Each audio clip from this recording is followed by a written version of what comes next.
Hi folks, Chief Meteorologist James Zahari here. It's been a day of clouds, it's been a day of some wind and also some mild temperatures for many of us as well. Some of these clouds actually have produced a little passing shower thunderstorm in areas to our north and west earlier in the day. And then we had a little renegade shower, a little thunderstorm actually making its way through Bureau County.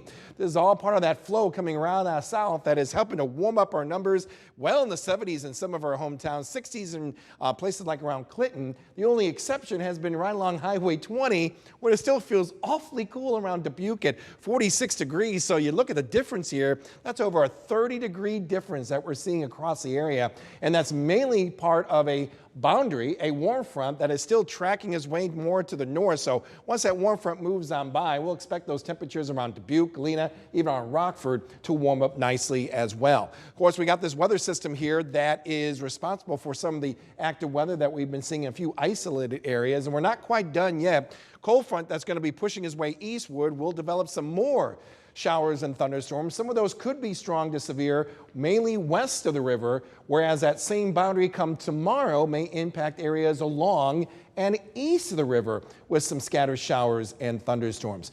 Good chance we'll be seeing some severe weather out to the west, with the main threats being a good rush of wind, maybe some large hail, whereas around here going overnight, coverage of a severe activity is going to be pretty much on the isolated side. So let's put our future track into motion. 10:30 tonight, I think we'll be dealing with some scattered showers. It could be a little lonely thunderstorm with this little wave coming in later on tonight, but really most of the activity is going to be near and especially west of the river as we head overnight. This is 2:30 a.m. Nice little thunderstorm right here just west of Dubuque, pushing his way off to the north and east. That begins to fade, and then we see some pretty strong thunderstorms well off to the west around Des Moines area, where our viewing area looks pretty quiet.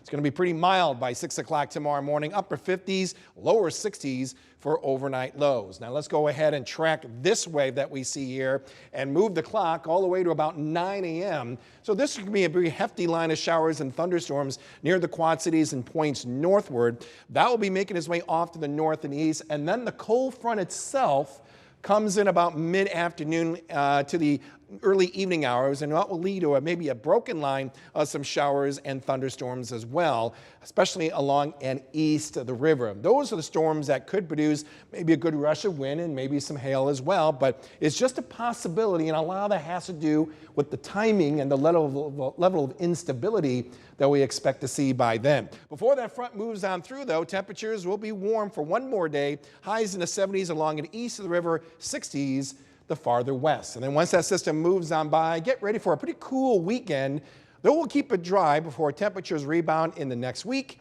And with it next week, could be seeing a couple of rounds of some scattered showers. For more weather information, go to our website, that is WQAD.com.